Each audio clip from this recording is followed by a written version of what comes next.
when I decided to start doing cleaning streams. I was like, who is going to watch me cleaning? I was like, okay, I'm gonna try because I need it, because I need the accountability. I need them to see the mess that I have in my room, and I need them to judge me, to tell me you are not living in the right way. Please clean that room.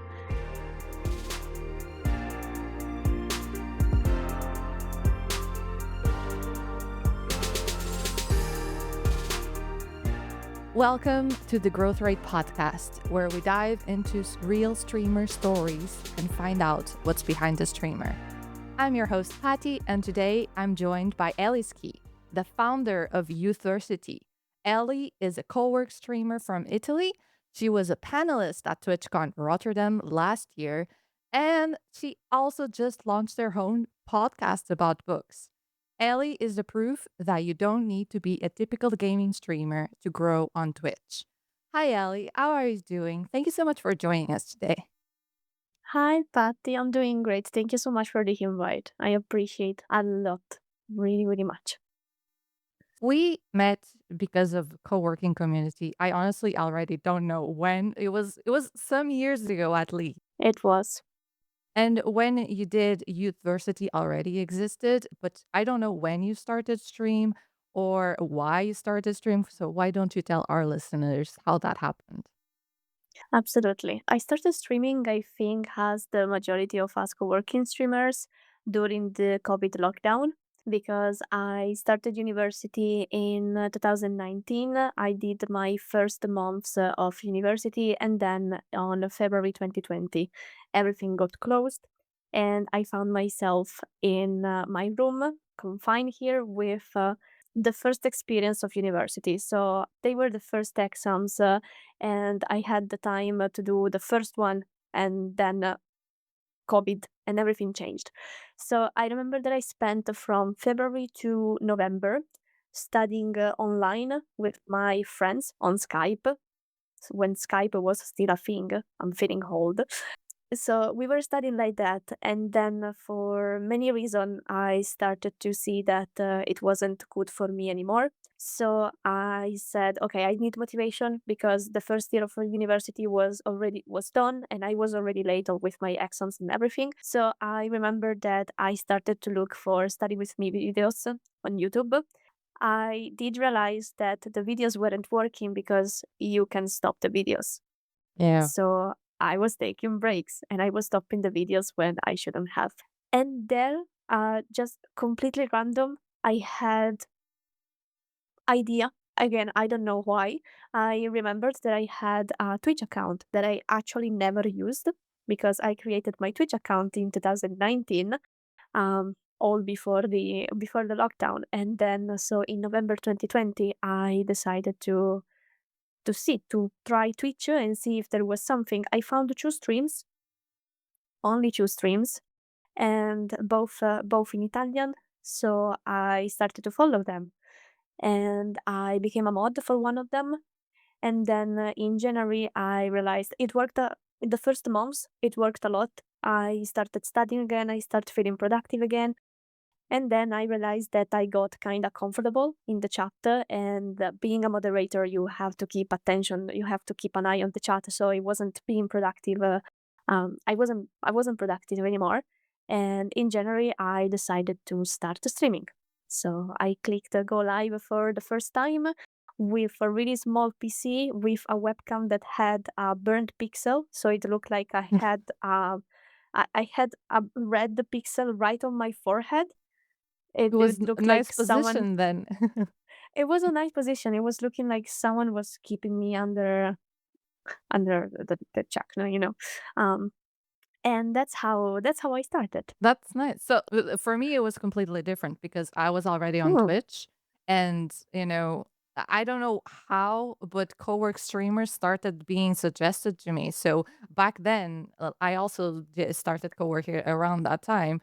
There was only like Rumple Study or Study Time because they're like the OG, and Yes. there was no one else doing that. So that was very interesting. You started doing your own co-work streams because modding, obviously, you need to take you spend more time modding than, actually being productive. So you started that When did Youthversity came into play? University came into play. Let's start from the start. University, when I founded the community, because University is now our community. When I founded the community and when I started streaming on Twitch, I did co-working, but I actually wanted to do something more related to books. So actually, the first name of the community was Biblioteca, with the H between the T and the E, and it was small. Biblioteca was the name of the Discord server, and then it was the website. And when I decided to do the website in a more serious way, I wanted to buy the domain, and I did realize that Biblioteca was already taken. So I brainstormed for another name, and I came up with Youthversity. At the time, there was nothing under Youthversity, so I recorded the domain .org, because actually my big dream was to make this community into an organization. And then a bunch of, I think 1 year and a half, Youthversity.com appeared on the internet. So at the moment we are two Youthversity, but at the time it was only us. Youthversity wants to be the space that we build together. I think I started my Twitch experience in a different way. All the big people that I was following, I always see them building a community around themselves. And that's something that I'd never been able to do. So, university is not my community, but it's our community, because as every streamer should realize, without our viewers and without our people, we wouldn't be streamers and there wouldn't be a community. So it's not fair to call it my community. Maybe I started it, but without the people that follows and they're active and they actually care about it, there wouldn't be. So it's our community. Oh, that's really I did not know this backstory. When I found you, there was already Youthversity. The website is very Okay. different from like the first time I saw it, but it already existed. I also know that you always cared a lot about books, and that's why it makes so much sense now seeing the podcast being about books. And you know, you also brand yourself as like educational creator and not Yes. all these other things. But you now how long then? Like 5 years that you've been streaming, right? Yes. We did the 5 years this month Oh yeah, officially. the anniversary with the Lego and Mm-mm. everything. Yep. So at the beginning you only did co-work, right? Because now you do games, you Yes. do IRL. Did you do that because the community asked, because you wanted to? How did that happen? I think, well, I started with co-working because it was the main thing that I needed to do, and it was actually like the easiest thing with the setup that I had at the time, because I'm still streaming from a portable PC that some people finds crazy. For me, it's the normality. But I started with, of course, PCs that weren't that high. Also, an internet connection that was really really bad. So doing gaming was difficult. I did co-working for actually I think a lot of time. I think the first gaming stream that I did was 2 years and a half, maybe three, after starting streaming with co-working, and it was actually Cult of the Lamb. The first ever game that I bring on stream was the most chaotic one, and it was Cult of the Lamb. From there, I started to bring a bunch of gamings, always chill. So I remember the first two that I played were Cult of the Lambs and Unpacking. Also, like two very Yeah, different type very of different. games, very different. And then from there I started to do gaming. Sometimes I do games that I find. Sometimes I do games that my community suggest or asks. Sometimes it depends from the deal that I get from developers or things. I play a lot of games that I get gifted, because I like to promo the games Yeah. that I like and that I found online. So that. And IRL started, I think, because I saw someone doing IRL. Now I actually don't remember who, if you ask me. But I like the idea, and having the community built on herself for me was always important to share things. So I think the first IRL stream that I did was on at the sea. I was on vacation and I was missing stream, and I was missing the chat. So I decided, okay, I'm going to do a stream. It was with the Stream Elements app. I mean, you do IRL, so you probably know it Mm-hmm. was with the Stream Elements app on the phone, and I didn't have a tripod. I was keeping my phone with my hands, and the microphone that I was using was the microphone of of the cabled headphones. Yeah. It was particular, and then I discovered that I enjoyed it. So IRL, it's something that I'm doing and something that I think it's a type of content that I think I'm doing at the moment at a better level. But I actually want to create a more stable and more organized IRL stream. I would love to turn my IRL stream into educational IRL streams Well, that's nice.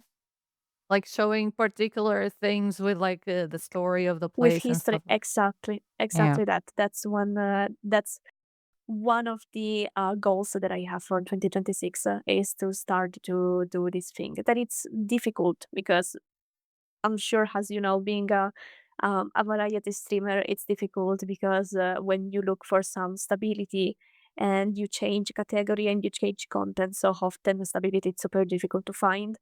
But something that I discovered in a lot of in all these 5 years, and something that I actually struggled with, but now I'm seeing the result, is not being a living Pomodoro timer.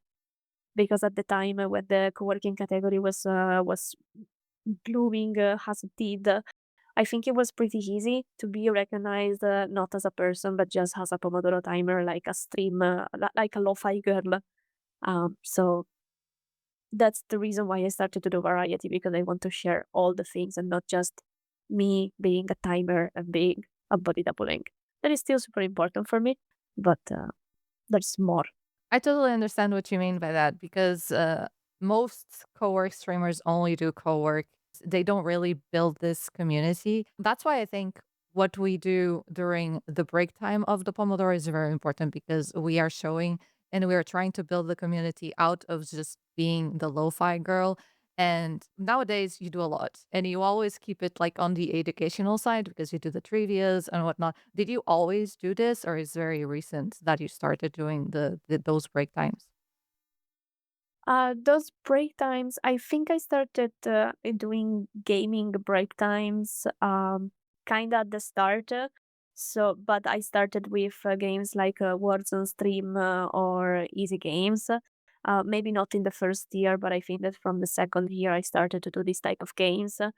And then I discovered Global, and then I discovered Wordle, and now now every time that I see a new game that could be interesting, I try it with chat. Most of the times, is good to see how, from my point of view, that's a game that looks boring. It can looks interesting, but at in the like moment in which we use it, it looks boring. Instead, chat has so much fun and they love it, and I'm like, "Okay, then I'm going to add it to the list." And then maybe they spend 1 week, 2 weeks asking constantly for that, Yeah. and we play a lot of it, so And then they forget about it. and then they forget about it. Exactly. I think that Yes. happens with a lot of things. Also with like, I used to play a lot of Stardew Valley, for example. Then I stopped playing Stardew Valley, and a lot of people would ask about it. But I would do one Stardew Valley like a week, and then everybody just forgot and moved on to the next thing. It's like the age that we are, like with the Gen Z and the Yes. we don't have the focus time that to always want the same thing.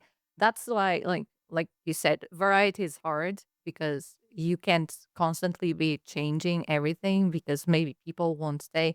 Do you also notice that the people, for example, that show on your IRL streams don't show for anything else or the opposite?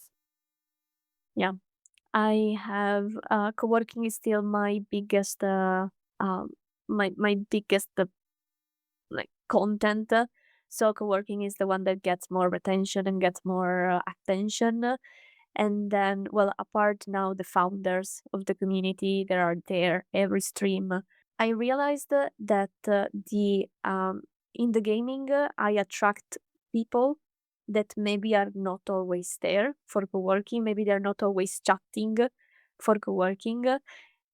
Instead, something that I didn't expected, and then in my brain I still have to get used to, is that IRL stream attracts a lot of lurkers, even more than co-working. Yeah, because they like to just, be in the shoulder of the person walking in the city. Exactly that. So I always that's why I think that the educational IRL could be good because if if it's not me having to talk, like having to keep up with a conversation, to keep a conversation up, but it's just me telling facts and reading history, it can be a good content used as a lurker. You can repurpose to make a YouTube video because you already have the recordings. Exactly. And then it's, I mean, I think that has a lurker because I'm a streamer, but when I have to be a viewer for my friends, I'm mostly a lurker. So I realize how difficult it is to keep to interact in chat sometimes. I think that that type of IRLs would be more interesting than just hearing a streamer trying to talk, trying to always talk and don't have like muted moments while walking.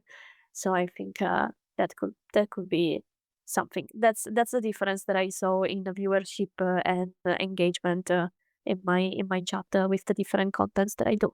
Going back to the beginning, you started because you needed to be accountable to yourself. Most streamers start streaming either to, share gameplay or what most people do now because they want this to be their jobs. But this was never your perspective, right? You did it because you needed it. Did you ever do things like to grow as a streamer, or were you just like, I'm gonna stream and whoever comes, I will be happy about it? That's a really deep question for me. It's a really touching question. I've been, as I said at the start, I've been moderator for one streamer that I'm not going to nominate just for myself. And then I was around the co-working scene, so I saw people growing and getting numbers and getting partner, for example. And I've always been, oh my god, yes, like I want that, I want it too. So of course I started because I needed the accountability. I actually started because the stream makes me feel judged. So if I'm streaming and I know that someone is watching and I take my phone, for example, this when I was studying. At the moment, I'm not studying anymore. I know that I had the idea in my mind of, okay, they are seeing that I am taking my phone while I should study, so they're going to judge me. They're going to think that I'm not actually putting effort in it. So um, I kind of founded my stream from my point of view only on this guilt trip, kind of. And then, of course, I started to think about partner and things. I did started to think about it too early. Definitely, it influenced my experience a lot. I had moments in which it was really sad, in which I was really sad because I wasn't getting the results that I wanted. Growing on Twitch is difficult. If you do only Twitch, I am really happy in the last years, since the first TwitchCon, I started to follow Twitch also on a decisional point of view. So I'm actually really happy that they allowed multi-streaming at the moment because growing on Twitch, doing only Twitch, it's impossible. You're gonna cap. Yeah, it's unsustainable. Unsustainable. Whenever I see someone that only does stream and is actually able to grow, I'm like, how are How they did like you do the it? the most luckiest person that Yeah. or the raids that they get are like the exact people that were looking for that. I always find it very amazing when people just grow off just Twitch. Yeah, I mean, good for them because, of course, good for them. But for the majority of the Twitch population, it's definitely difficult. So at the moment, as someone that is currently unemployed, I still don't think that this could be my only income. I still don't think that this is going to be sustainable and I could do it full time. At least at the moment, I absolutely can do it full time. It's not a no. I mean, the goal far away in a possibility there is. It would be cool, not gonna lie, like working, doing things that you actually like for work. It will be really cool. At the moment, since 1 year and a half, I think I realized how powerful the community is, and that the good way to actually grow, and that's something that I struggled with for a long time, is to the thing that you enjoy. Maybe it's not for everyone. So maybe, I don't know, I do gaming, and I know that not all the people that are following me for co-working are going to follow me for gaming. We're different. It's okay. If you don't want to follow gaming, that's okay. But I'm still gonna do it because it makes me feel good. And I realize that when I feel good, chat is happy and they like to see what I'm doing, even if maybe it's not their main things that they love to watch. So I think that community first, definitely. Yes. And then, I feel like that's something that a lot of people don't understand about Twitch is that the only way you have and the Twitch community is very different from like the YouTube community and other places because other social media you also get a lot of support from your followers, but the Twitch community is like it's so different that someone that comes from other places like they even take time to understand how to just interact with Twitch. And yes, that's so true because when you're playing a game that you see the stats are good and will make you grow, but you don't really like the game, like you're forcing entertainment and it's not gonna be as good. And the chat knows, chat can see that. exactly. Still connected to this, going back to Youthversity, something that changed drastically in the last year, and that I'm really happy about. Last year, I think now even more, and that I'm really happy about is that on the way of this community is not mine, is yours. Since I opened the Discord server, I always said to everyone, both on Discord and in chat, if you want to organize events, if you want to host a movie night, if you want to host a book discussion because you read this book, and you loved it and you want more, you're absolutely free to do it. Like, tell me, I'm going to give you the permissions, I'm going to give you everything that you need. It's 5 years that I'm doing this, so I know that I spent at least 3 years and a half keep repeating this thing. And there was something that never made me give up on this idea. So when I slowly started having people being like, "Oh, hey, I would like to organize this. Can I do it?" And I was like, "Of course." So one person after the other, now I have actually a team of 7 that I call community managers that are running the Discord server. It's more than 1 year that I take care of my Twitch only, and my Discord server is managed by the community itself because I am not hosting events. They are doing the languages, they are doing the book club, they are doing the bookish challenges, they are doing the movie nights, the gaming nights. They are doing everything, and I'm literally doing nothing for the Discord server. And that's amazing because this is the community that you built and that they Taking care of itself. did they offer to do it? You didn't have to ask.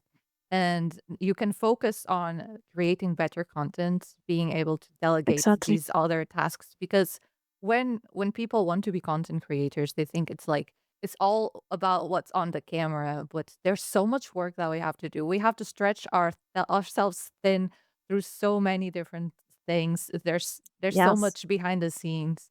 So that's why we're always exhausted. Yeah, definitely. It takes a lot of time.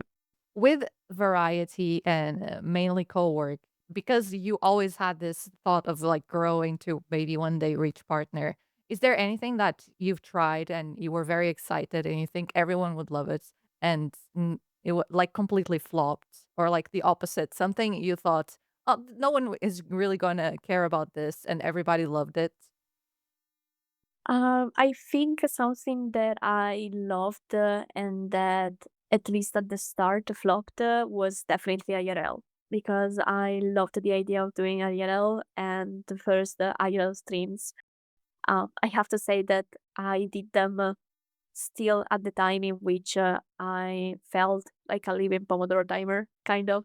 It was a type of content that I was enjoying a lot, that I liked a lot to do, but I did realize that the first one or two streams that I did weren't these interesting for at least. They didn't look interesting for the chat. It turns out that actually they were. It's just they had another way to enjoy the content. Something I am sure that it's something that I said, "Oh, it's going to be a fail." Instead, they enjoyed it.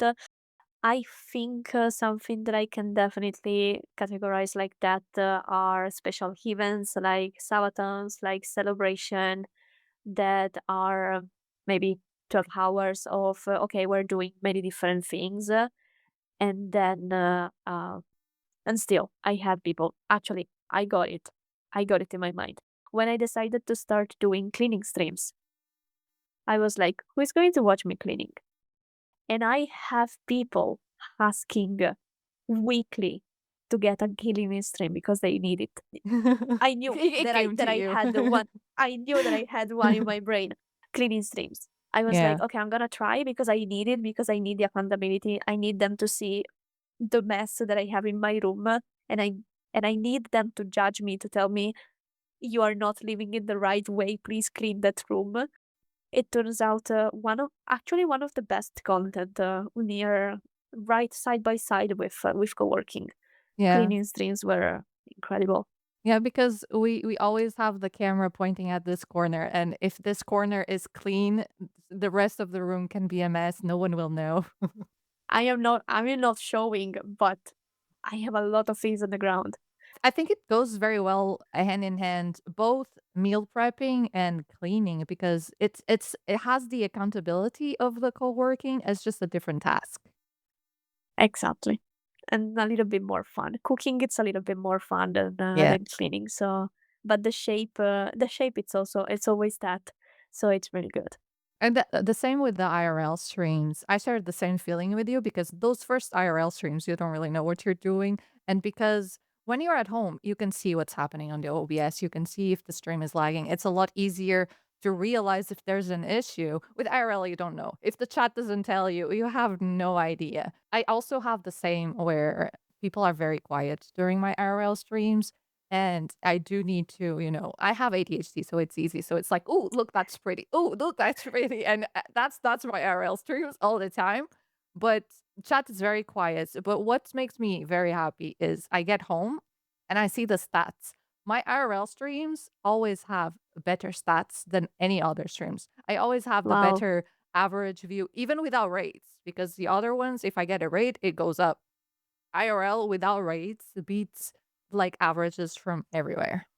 that's cool. That's one of my dreams. Having a good average. I'm realizing that that ILO stream is lately getting a better average, but that's one of the big goal of mine with co-working. Like having ILO has an established type of content in my stream. Definitely. I I don't know if it's because of study time or and Rosanna because they both did co-work and I still do co-work and they are transitioning into IRL because I feel like it's an audience that can easily overlap. Yes. IRL is also very lurker friendly. They both of them are very big inspirations for me to want to do these types of things. Going back to co-work streams, I think to close the co-working book here, Yes. we have a category now. It took years. So we had to be like in just chatting for a long time.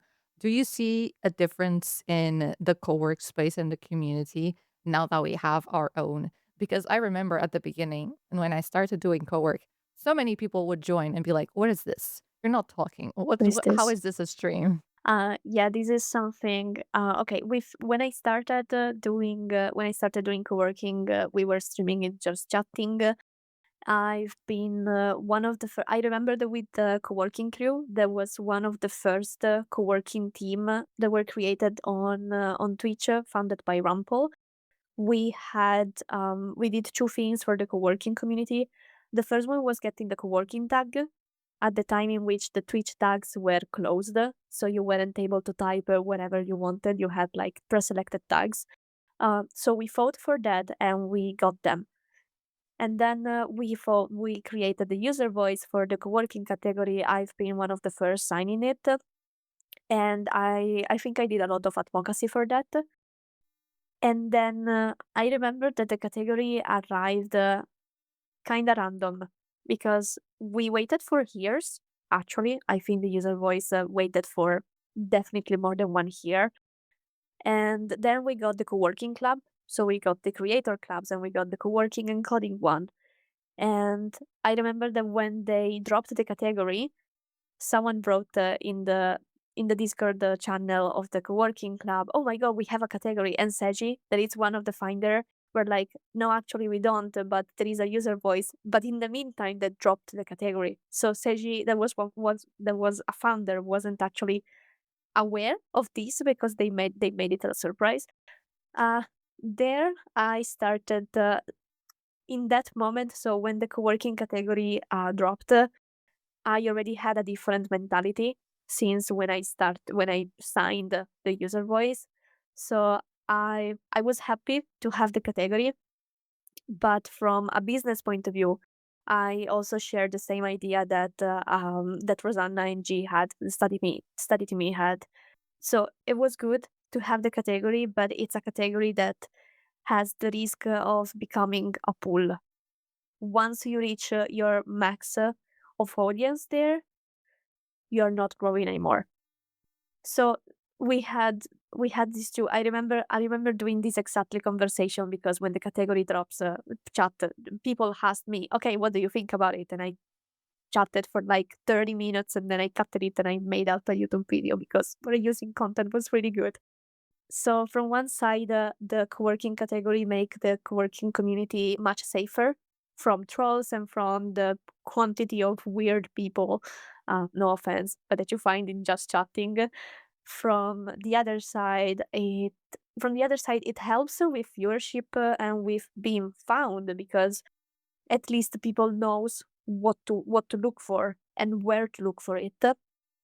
From the other side, again, you are confined in this bubble that is the category. So if they are not looking for the category, they don't see you anymore. That's where I understood that what I wanted to do was variety, because in this way I had co-working that was my strong content, but had then I had the possibility to be found through all the games that I was streaming and IRL. So that's the moment in which I said, okay, this is going to be what I'm going to do. I am happy for the co-working category because for me it's a win being one of the first that signed the user voice. For me was a giant win with up and downs. I think that from a viewer point of view, it's really good because from a viewer point of view, it makes your experience with co-working 10 times better. I remember that I don't have people joining and be like, "Why are you muted? What are you doing?" Since I stepped out of the just chatting, I don't have that. I don't have that anymore, and it's much more cozy. I also have to say that I think my viewership grew since I'm in the co-working category. Again, I have to see if it's growing and it's growing and it's going to grow, and if yes, if it's gonna keep growing or if it's gonna cap and I'm gonna reach a limit and I'm not going to get new people anymore. So that's where what I at this that scene. I hope I answered your question. I think I Yes. took another way. Okay. Ooh, I'm sorry. My brain just You started divagating, but no, that's actually good. I was ready to fight. I didn't remember that we had the Twitch clubs before the category. For me, it's in the past. It all mixed in there, so I don't even know. But I had the same thought as a lot of streamers because I remember everyone wanted the category, but I still see all the co-work streamers that I follow are still streaming on Just Chat, and I'm like, why are they doing this? Should I stream on co-work or Just Chat now? Because it took a while until all the co-work streamers now stream in the co-work category. It took a while to do this shift. I also had that thought of like, there's no one streaming in this category, so I'm not gonna get seen in this category. But once everybody started shifting, I feel like now it's easier to get found as a co-work streamer because we have a category. Yeah. But before getting the category, I because I'm sure that I'm kind of sure I remember the timeline right. They announced the co-working club, and then we applied. And when they opened the co-working club, so the day in which they started to get people in, they announced the category. Yeah, maybe they should have timed it a little bit better with both. A little bit better. Exactly. But I also remember that right before having the co-working category, like the official co-working category, there I've been inside a big discussion, kind of argument inside of the co-working crew with people outside of the co-working queue when on Twitch appeared a category called co-working, but it was actually a Oh, it game. was a game, I remember that. It was the game. So we had people that were outside the co-working category, sorry, the co-working crew, so outside the team, but in the server, because the server of the co-working crew Mhm. has a space for everyone and then a space for the co-working crew. And they were like, "Oh yeah, but I want to have a safe space, and I don't want to be just chatting anymore because I don't want trolls. I don't want people coming in and bothering and things." And of course, I understood that. But has someone in the co-working crew, one of the first of the co-working crew, that fought for the category? I remember me and Anna and Flower making this resonant, like this vote using a category that wasn't officially the Twitch official one, was kinda demising that Yeah. work and the advocacy that we all did for the category because Twitch could be like, "Okay, they have the category, go." Then I'm happy that it's bad to say it, and I realize so again, no offense, but I was happy when I realized that they banned the game, that they deleted the category because Twitch removed it completely. It's the same with when people do solothons and they put it on I'm just sleeping. I'm just sleeping is a game and they're not playing the game. They're Yep, literally sleeping. And I think Twitch never added that category because, everybody uses that. So why are we going to bother? exactly. Exactly that. Fortunately, they banned the category, and then not long after, they gave us the right category. So there was a crisis averted, kind of. Do you have anything more to say about like the co-work space? Because you were saying that you don't know about your cap of your growth, but because I was Mm, having you as a guest, I actually went to like the Twitch track the stats, and you have been growing quite consistently, yeah, and you're now averaging almost 50 viewers, which for a lot of co-work streamers is amazing because I feel like nowadays, when we started, we were like a handful of co-work, and now there's like so many. We all use so like the many. same widgets, so people could go literally anywhere, and they're choosing like very specific people. Other than being like consistent, because in the co-work Yeah. space, people either stream every day or they have a very specific schedule, which is important. Other than that, do you think you do something that makes people choose you instead of others? Because you have been growing, so something must be happening. I thought about it. The first important disclaimer that I have to do is that January it's always a good month. Like in January, you always kind of every category from what I saw, you always see number going up. I had this happening. I mean, I never reached this type of level, of course, like this level of viewership, but I always had generally been the best month when I was averaging like 25 during November or December. January I was 35. So I always had a 10 viewers difference between the months before and after. And January was always around 10 viewers, 10 viewers more. Something that um something that helped is of course having a schedule. Now having a schedule also with all the other content, so they know when to find what I'm doing. Now I have a schedule that also take breaks. So for example, on Thursday, I decided that I don't stream co-working. I mean, having being consistent, but consistent doesn't mean streaming every day, because Exactly. streaming every day brings burnout. It's bad. I've been there. It's really, really bad. So it's saying, okay, I have a schedule. I stream Monday, Tuesday, Wednesday, Friday. Those are the 4 days in which you find co-working. Something that I started doing it, and I think it's good, is that I decided if I don't have like special things happening into the day, that's a life, sadly. I mean, sadly, probably it comes before Twitch. Now, my chat also knows how many pomos we do. So Monday and Wednesday, I always do 8 pomos. If I want to do more, I do more. And Tuesday and Friday, I always do 7. So they know in advance how many pomos I'm going to do, so for how long I'm going to be streaming, and they can organize themselves also on that.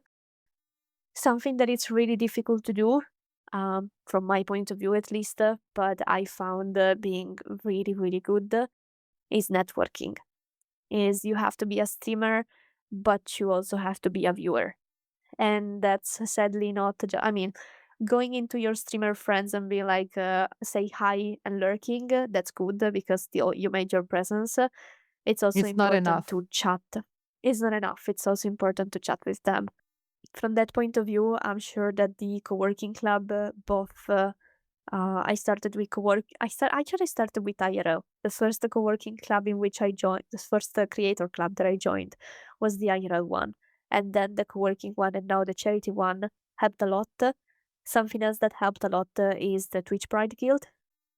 That I think I can say it. That this year I'm taking on another level because I am one of the mentors for 2026.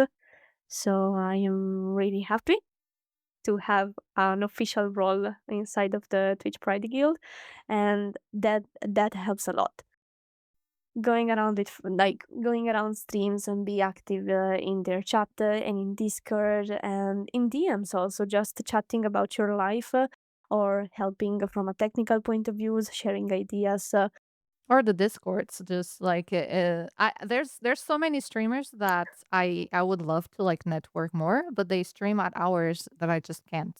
So I go into their Exactly. discords and I try to chat with them because I cannot watch the streams. But this is a very important because when you see videos about growing on Twitch, it's always like you have to share your clips to get more eyes on you.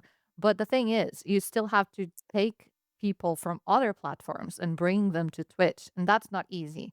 No. If you go around and you are already on the Twitch space and you go to streamers that do things that are similar to yours, and they have an audience that you think it would match very well what you do, that's the perfect place for you to be. Because a lot of times I go into new people and they don't know I stream, but I'm there like every day for like a week, and then the next week I raid them and they're like, "You stream what?" You're And right. this makes them want Exactly. to come to my stream and check it out. And then the next time I'm there, they're like, "Oh, I watched you doing this or that. It was very cool." And the way they talk about you to their viewers changes completely. Yes.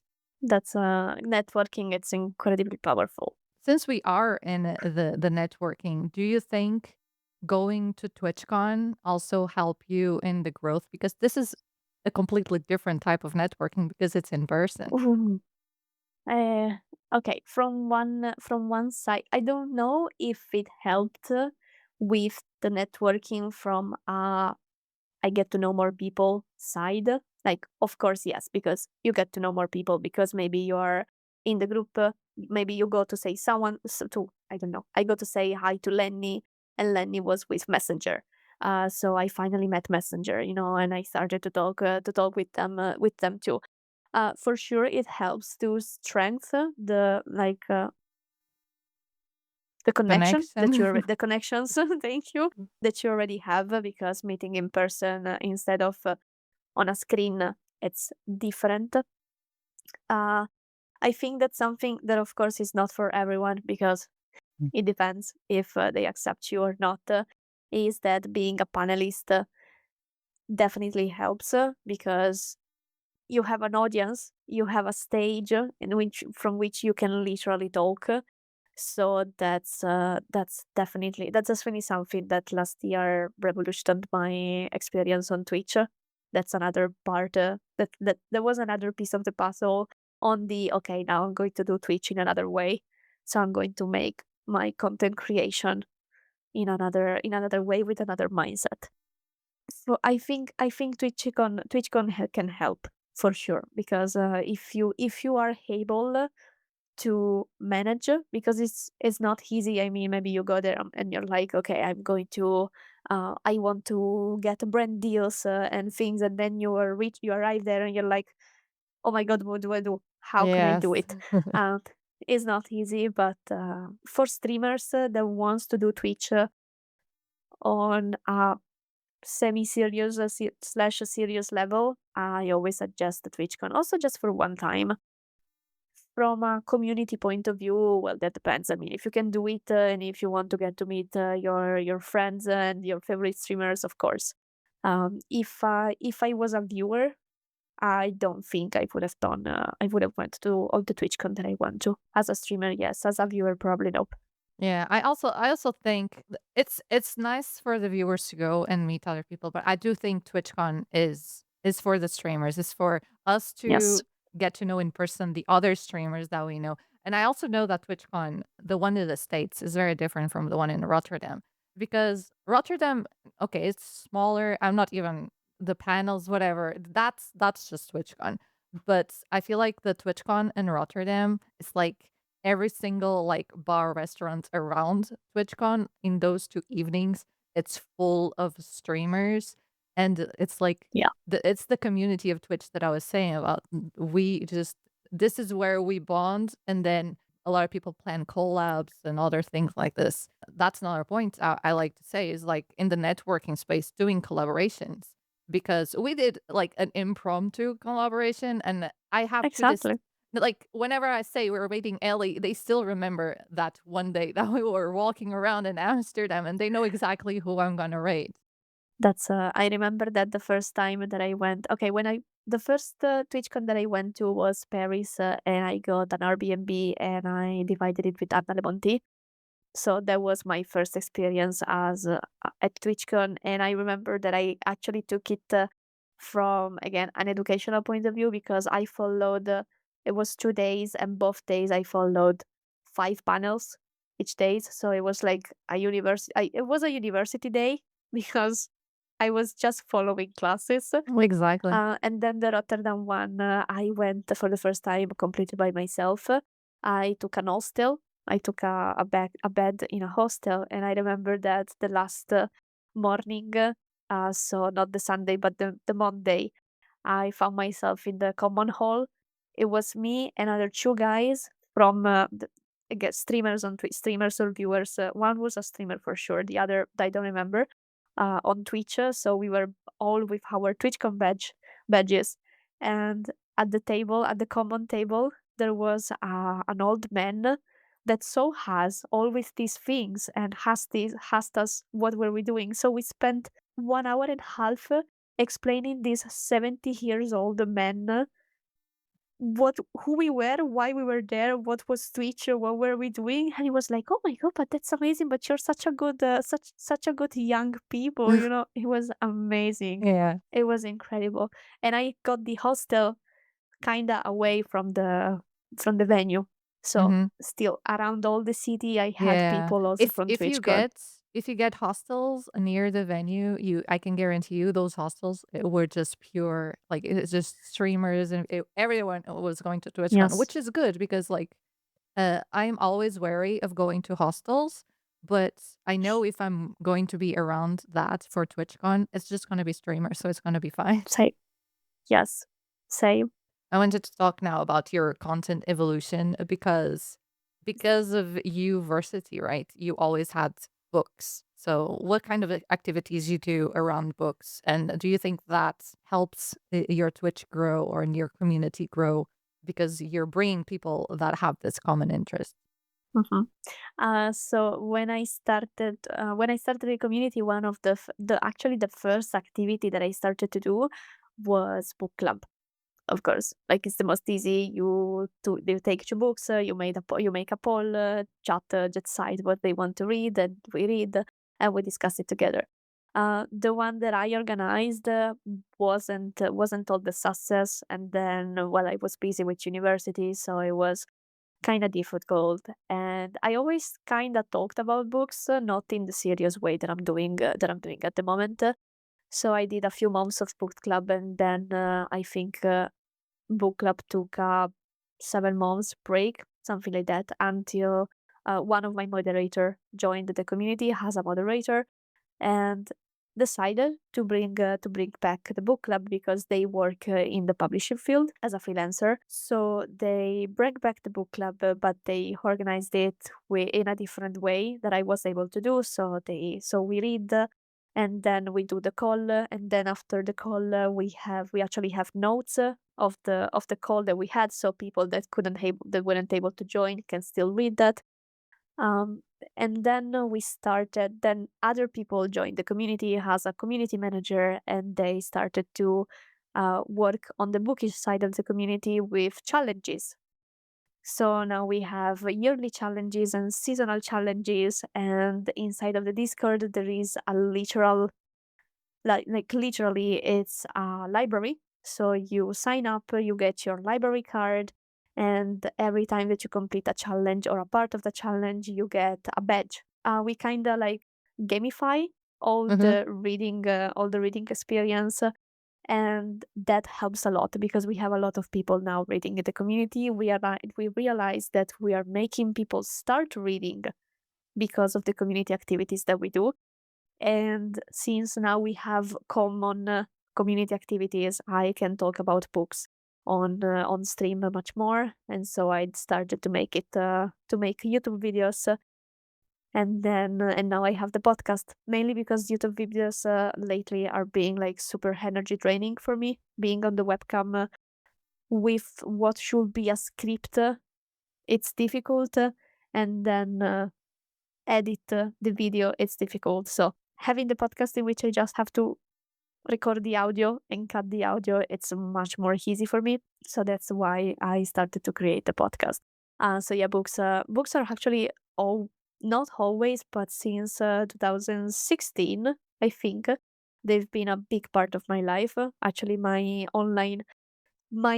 digital print started on Instagram as a bookstagrammer. So I opened actually the same Instagram profile that I have at the moment, and I just started to talk about books, and then Twitch, and then actually then YouTube, and then Twitch, and then here we are. Books for me are a big part of the culture and the educational content that I want to do, that I want to bring. So books are a big part. Is it people that watch your streams and join the Discord and then find out about the book club, or do you feed it other way, like people that join the book club from like friends of the Discord and then see that you stream? I think Twitch is the primary way in which people join the community. Now we do have our bookish. I say bookish because also the challenges. So we have everything on also Goodreads and Storygraph. And from Storygraph, we see that we have, since the while on Goodreads, the challenges are inside of the book club. So if you want to join the challenges, you have to join the book club, and it's not that easy to find book club on Goodreads. On Storygraph, the challenges are separated and they are public. I mean, we made them public, so we realized that we have people joining the challenges on Storygraph. Now, I still don't know if we had people joining Discord from Storygraph. That's something interesting that I'm trying to understand. I'm still studying numbers and comparing usernames to see if we have someone. But definitely Twitch and YouTube and Instagram are the main. Twitch is the biggest one, and then I'm starting to have engagement on the bookish side of YouTube, TikTok, and Instagram, and that definitely helps. As we said at the start, you can't only grow on Twitch. You definitely have to publish your content somewhere else. It was a question that I had. You started the podcast simply because you wanted to talk about books. Yes, simply because I wanted to talk about books and because I actually want to expand on other platform. Like podcast is aesthetic, like in the last year, having a podcast has been made super fancy. Like, oh my god, you have a podcast, so what are you talking about? Or you're so big, you have things to say. It feels like you have Yes. the things to say. So yeah, and again, making the podcast was a way to keep talking about books and an easier way because no webcam. At least my podcast at the moment has no webcam. Because I really love to talk about books, but recording videos in the last months has been really difficult. And I was like, okay, I'm just going to chit chat about it. Also because having, I think that on Twitch for sure, but I think that my YouTube content is also like lurker friendly because Hmm. I just talk about books. I mean, if you go my YouTube channel, if people go on my YouTube channel and wants to watch a video, if it's not a vlog, it's just me blabbering about books. So video or no video, it doesn't Exactly. change the They can content. they can just put So it on the screen, put the headphones, and go do something exactly. else. Exactly that. So that's why I said, okay, then I'm doing the podcast. The first idea that I had was doing the podcast for Spotify, Apple, and Music, and Amazon Music, and then having the same content of the podcast but recorded as a video for YouTube. And then I said, no, it's not worth it. So now I'm just uploading the podcast episodes, and I'm brainstorming to find a new type of content that is going to be less energy draining to do on my channel. Probably voiceovers, I think, but vlogs. But now I have to. I'm gonna study what to do on that. You finished university, which was like the Yes. main reason why you started streaming, and now you're looking for a job. Do you think you're going to continue streaming? Are you looking for jobs specifically like remote so you can continue streaming and do? At the moment, I am looking for on-site jobs because if I want to be good at a job, I need to have that. I need to go to the office. Also because this is a really big thing. I am, of course, super proud of Twitch and of everything that I created, but I did realize that it drastically changed my life because when I had the opportunity to go back to university, I did it, but then I missed streams. So I know that I kind of gave up going out, and I kind of gave up on gaining my social life again after COVID, because I cared about Twitch because I wanted to be present for my community on Twitch. The problem is that my community is far away, so I for how much I can get to know them, and I can have company and I can have support from them, there is still a screen between us. So I do need that's a personal need. I do need to start to find a job that is going to be on site because I need to network with people. I need to see people, to spend time with people. If I'm going to find a job, I still want to keep streaming. That's for sure something that I don't want to give up, mainly a little bit less. I am looking for hybrid job. Having a hybrid job would be cool because as the previous one, because I in the last year and a half, I did work. It was a part-time work, and it was hybrid. So I had one day at the office, and then I was working from home, and that was perfect because it was really good. It wasn't what I wanted to do, so I resigned at the right after graduation. But finding something like, okay, maybe 2 3 days in office, and then having 2 days of the week and the weekend to be able to streaming the content, that would be the perfect part. Perfect organization for me. Yeah, it has a good division. You can do social and continue to stream and be present. For me, I Exactly. think the only good thing to do on site, other than getting to see people actually instead of just being at home, especially at the beginning stages of career, is having like someone mentor you, someone that knows more Exactly. on the field, because you can get mentored online, but it's not the same. Because when I started working, I actually started working on programming 1 year before the pandemic. So that first year, I was on site and I had someone there always with me. And then we went remote. And I think that was a big value, like for that first year, having someone there that can look at what you're doing and can see physically, see if you're struggling at some point and just Exactly. intervene. It makes a big difference. So you do want to continue streaming, but was there ever any moment that you thought that it wasn't worth it? Like you questioned yourself, you thought about quitting? Question myself, yes, but never on the it's worth it or nope. I always thought that what I did, it's worth it.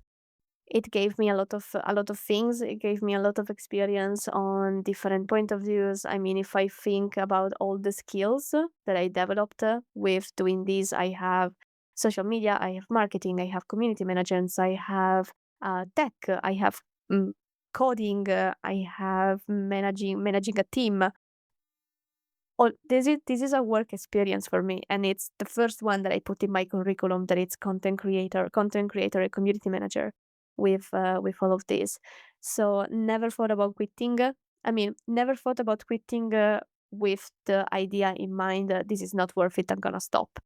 I had the thought of quitting, but on the side of okay, I'm going to find a job. I'm gonna have to stop maybe for a little bit. As for example, when I went back to university, and it was April 20 was April 2022. I think I went back for one semester following classes online. I did took a break from stream completely, so I didn't stream anymore. But I always knew that I was going to come back, so I never thought, okay, I'm going back there and then I'm not gonna stream anymore. Quitting. It's these thing that I created. It's too important. So that's something that actually scares me at the moment of the okay, maybe I'm going to have to stop also just for a little bit. What is going to happen?